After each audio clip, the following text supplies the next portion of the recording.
Hey, good Tuesday morning, October 27th. And once again, I'm holding down the fort. Boy, we've been busy. We're getting closer and closer. We just got so many projects going on. Of course, I just finished shooting the pilot show for the Japanese station, Tokyo Broadcast System. And D is jamming, getting ready for the big TLC thing. We've actually got some really cool people that we want to introduce you to here pretty soon who are going through their own transformations, and they're actually doing a really good job. So, but all that, it's coming up soon. Hope you guys had a wonderful Monday and early Tuesday morning for most of y'all. I tell you what, let's go ahead and just dive right into some of the questions. So, I've actually gotten some really good questions coming through the pipes, and I just want to thank all of you guys. Now, keep in mind, you can write in, as far as your questions go, we prefer if you write into reshapethenation@gmail.com. So if you do have any questions, reshapethenation@gmail.com. That's where we get them first. Sometimes we just got so much going on, it's tough to get the questions off YouTube, but we'll always check there eventually. So reshapethenation@gmail.com. Send in your questions, and I'll answer them. More really good questions. Here we go. My question is, what are the worst foods?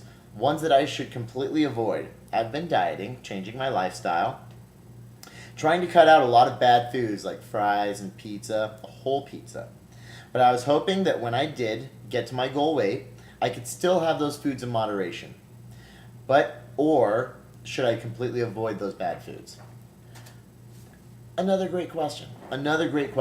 And once again, and you're going to hate my answer, but I'm going to tell you, well, it all depends. It's all completely relative. Reason being, look, psychologically and emotionally, we really should never cut out foods that we're going to feel deprived not living without. Hands down, the most difficult part of any transition, any kind of lifestyle transition, is the first few days. Typically, most people, as soon as they cut these foods out and they feel this incredible new energy level and this incredible new life that they're living because they feel good, finally their body is giving them the energy that they've always wanted, they don't think twice about some of those old junk foods. I'm one of them. You know, I spent a lot of my life in my earlier years just eating junk, eating crap. And it's gotten to a point where I eat so clean and so healthy now that I'm afraid to eat junk because I just know how it feels. I'm much more addicted to energy than I am to this instant gratification of something sweet or something salty or something greasy. It's there's such a negative connotation with it. You really don't think twice about it. So it really comes down to the mindset and how we can alter that mindset. Really, the new addiction is energy, and I tell you, when you experience it, there's nothing like it. And don't take my word for it, just experience it for yourself. But can you have those foods if you are severely craving them? Yes, you can.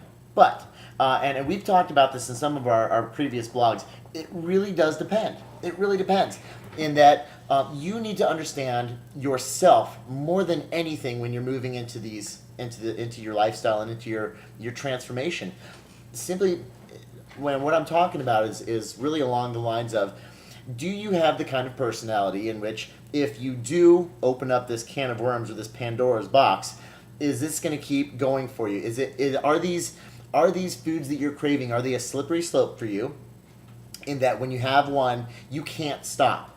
Or is it the kind of food that you can satisfy that taste, that psychological or that emotional craving, and then you've had enough?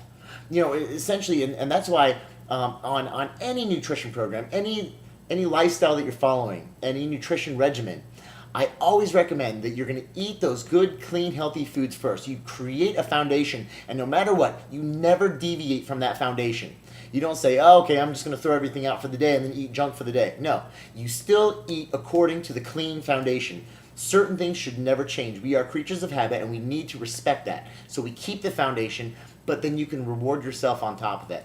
You don't reward yourself if you deviated from the foundation. That doesn't deserve a reward.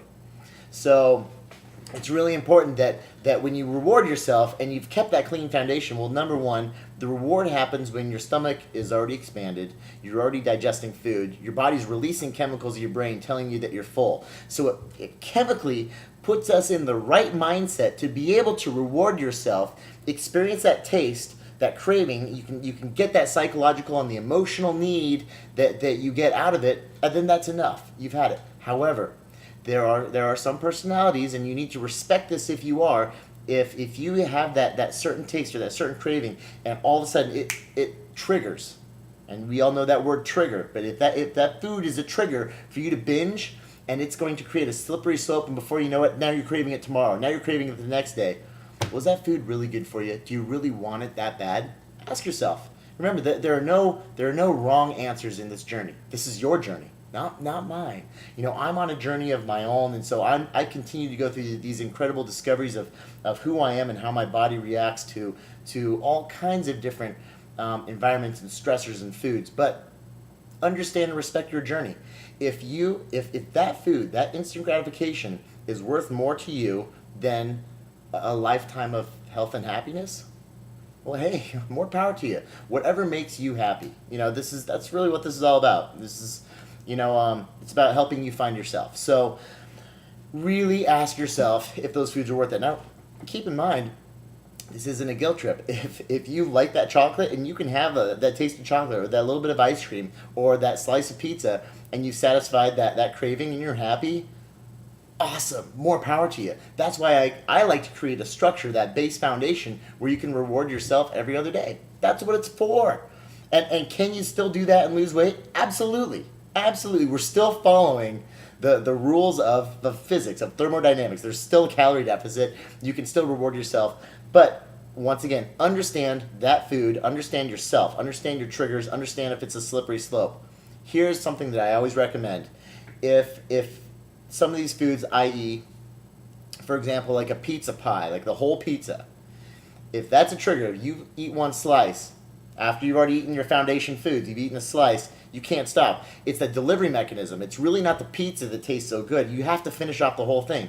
If you like to eat from the half gallon of ice cream, but then as soon as you start, you can't stop until the whole thing's gone, well, change the delivery. Instead of eating out of a half gallon of ice cream, they've got those tiny little ice creams where you actually get the flavor, and that's all. Change your ice cream to a fudgesicle, or to a popsicle, or to an ice cream sandwich, where you actually, everything portioned out, you get one and you're done. You don't need any more. Instead of a pizza pie, get a pizza pocket. It's already portioned out for you. You don't need any more. So understand, is it the food that you're addicted to, or is it the delivery? Both of them are extremely powerful. Both of them, they will release the same kind of chemicals in your brain. The food, the actual taste, and the chemical combination, and the delivery are both just as powerful. We are incredible machines. And you'd be surprised what our simple actions and our habits can release chemically in our brain. That's where these addictions come from. So once we understand ourselves, once we understand those, then it opens up a whole new, a powerful world for us where we can really control this lifestyle that we're on. So can you have those foods? Well, maybe. Who are you? What's your personality like? Are these foods a slippery slope? And if they are, can we find a solution for you? Well, absolutely. There's a solution for everything. So really, I hope you can do some soul searching on that question. And I'm sure many of you probably answered some of these questions yourself. So once again, I hope this stuff all just helps you out. Anyway, guys, go have a wonderful Tuesday, and I'll see you tomorrow. Bye.